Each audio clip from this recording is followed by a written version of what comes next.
नमस्कार माझ्या बालमित्रांनो, आपण परवा दिवशी आपल्या भाषेच्या पुस्तकातील एक पावसावरील कविता म्हटलेली आहे आणि तुम्ही ते ऐकली, मी तुम्हाला ऐकवलेली आहे. तर त्याची आपण फक्त गायलेली आहे कविता आणि तुम्हाला पण गायला सांगितली होती. तर आता आपण काय करायचं, इथं अर्थ समजून घ्यायचा आहे. तर कवितेचं नाव आहे पडघम वरती टिपरी पडली. कविता 3-5-6.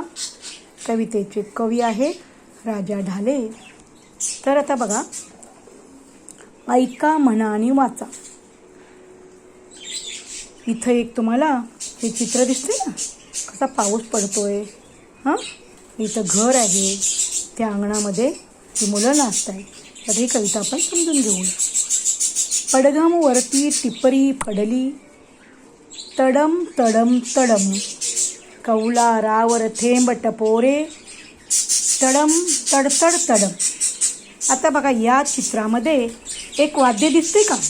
हे मोठं वाद्य आहे. हे चांबड्याचं एक वाद्य असतं, चर्मवाद्य. तर त्याला काय म्हणतात? पडघम. आणि त्याच्यावरती दोन ज्या काठ्या दिसतात ना, त्याला टिपरी म्हणतात. त्याच्यावरती आपण वाजवल्यानंतर जसा आवाज येतो तडतड तडम, कसा आवाज येतो? तडतड तडम, तसा ह्या पावसाचा आवाज येतोय. तसेच हे थेंब, घरं असतात की नाही कौलाची, त्या कौलारावर हे थेंब टपोरे म्हणजे मोठे मोठे असे थेंब पडत आहेत. ह्या टपोरे थेंबामुळं त्या कौलावर कसा आवाज होतोय?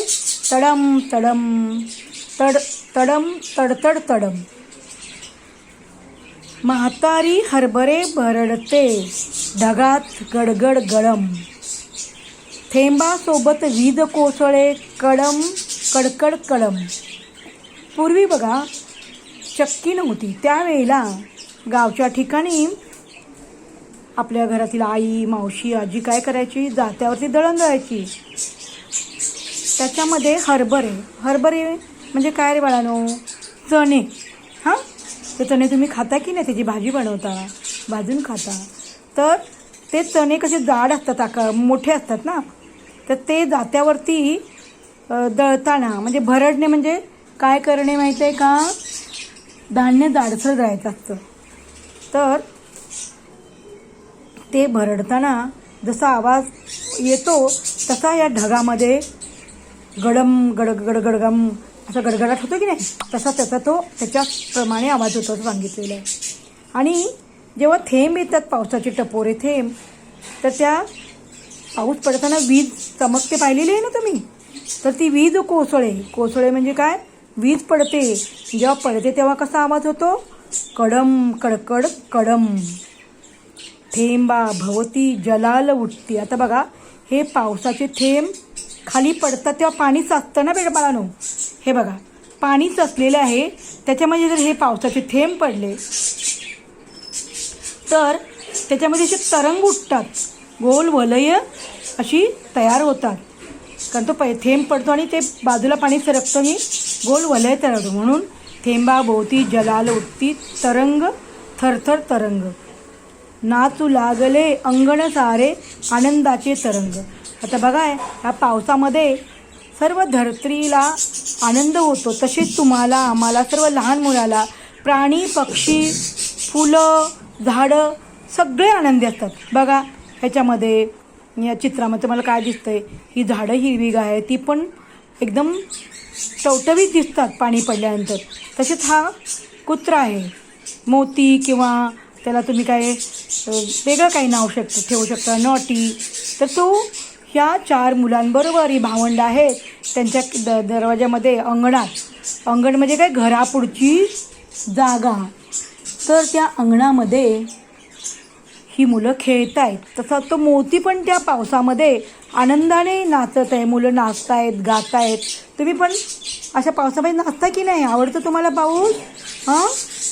आता ह्या 4 दिवसातला पाऊस पाहिला तुम्हाला आवडला ना? आता बघा, पुढे काय सांगितलंय? पाऊस धारा मध्येच वारा, पान पान सळसळून, धरतीच्या रंध्रातून संगीत आले जुळून. पाऊसधारा, पावसाच्या कशा धारा अशा पडत असतात. आणि त्या पावसाबरोबर बघा जोराचा वारा पण सुटलेला असतो. मध्येच वारा, पाऊस पडतो, पाऊसधारा पडत असतात, वाऱ्यामध्ये सुटलेला असतो. आता मागे बघा 4 दिवस, आजच पाऊस नाही, 4 दिवस किती छान पाऊस होता, तेव्हा वारा पण किती छान सुटलेला असायचा. मग तिथे हे पावसाचं तुम्हाला वर्णन करू, पावसामध्ये काय घडतं, पाऊस पडतो, वारा सुटतो आणि मग ही झाडं आहेत ना, या झाडाला काय असतं मला पानं असतात ना, ती पानं अशी सळसळ करत असतात. म्हणजे त्या पाण्यातून सळसळ असा आवाज होत असतो. धरतीच्या रंध्रारंध्रातून संगीत आले फुलून. धरती म्हणजे काय रे, तर धरती म्हणजे जमीन, पृथ्वी. आपल्या पृथ्वीला, धरणीला धरती हा समानार्थी शब्द आहे. तर ह्या पृथ्वीवरती तिच्या रंध्रारंध्रातून म्हणजे तिच्या कणाकडून, मातीचे जे बारीक बारीक कण असतात ना, त्या कणाकणामधून संगीत जुळून आलेलं आहे. सगळ्या पृथ्वीला आनंद झालेला आहे आणि ते गात आहे. सर्व धरती आनंदलेली आहे. तसेच तुम्ही आता ही कविता आपण म्हटलेलीच आहे, तरी तुम्ही मला ही कविता म्हणून तुम्ही रेकॉर्ड करून मला पाठवायची आहे. तुमची पाठ झाली की नाही मला बघायचं आहे. बघा किती छान कविता आहे. ठीक आहे, ह्याच्यानंतर मग आपण नंतर प्रश्नोत्तरे देईन. ठीक आहे, थँक्यू.